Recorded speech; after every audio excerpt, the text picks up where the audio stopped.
भारत के ढाका में अपने पिछले मिशन को बहुत कठिनाई से बचाने के बाद टाइलर रेक मर्सेनरी काम से संन्यास लेते हैं और ऑस्ट्रिया में एक केबिन में रहते हैं। वहाँ एक अजनबी उनके पास आता है और उनसे अपनी पूर्व पत्नी मिया की बहन केटेवान और उसके 2 बच्चों सैंड्रो और नीना को बचाने के लिए मदद मांगता है। केटेवान ने दाविद रेडियानी से शादी की थी, जो जॉर्जिया के सबसे बड़े आपराधिक संघ के सहसंस्थापकों में से एक थे। दाविद ने एक डीई एजेंट को पुल से फेंक दिया, जिसके कारण उसे कैद कर दिया गया है और अमेरिकी दबाव के कारण उसे रिश्वत देकर बाहर निकलने की संभावना नहीं है। दाविद की मारपीट और खराब रहने की स्थिति के कारण केटेवान को मिया से मदद के लिए कॉल करना पड़ता है। इस बीच दाविद के भाई जुराब को उनके भुगतान करने वाले राज्यपाल द्वारा बताया जाता है कि उसके भाई की सजा 10 साल के लिए बढ़ा दी गई है। जुराब राज्यपाल से अपने भाई को छोड़ने की बात करता है, लेकिन राज्यपाल उसे छोड़ने से इनकार करता है क्योंकि वह चाहता है कि अमेरिकी उसके पीछे लग जाए। जुराब खुशी के मारे राज्यपाल और उसके लोगों को मार देता है।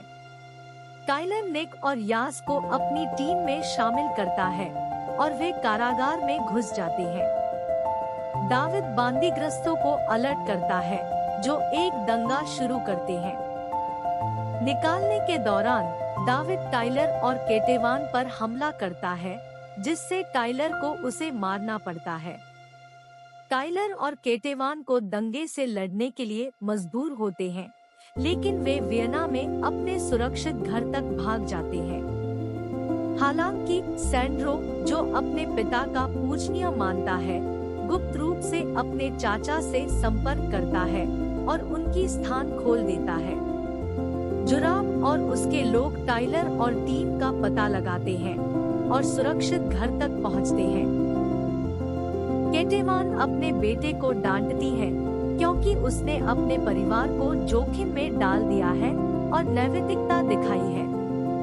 हाहाकार में सैंड्रो अपनी मां को छोड़ देता है और जुराब के साथ शामिल हो जाता है। टीम भागने के लिए जुराब के एक हेलीकॉप्टर का इस्तेमाल करती है, लेकिन जुराब द्वारा यास की हत्या हो जाती है।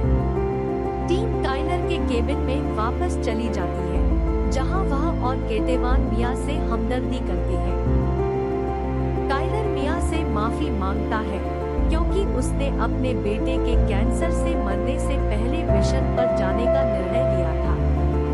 इसी बीच जुराब के निकटतम सहायक और चाचा ग्रेग उसे प्रेरित करता है कि वह अपनी प्रतिशोध छोड़ दे क्योंकि उनके लोगों की बड़ी हानि हो चुकी है और अपने भतीजे के लिए बेहतर उदाहरण स्थापित करे।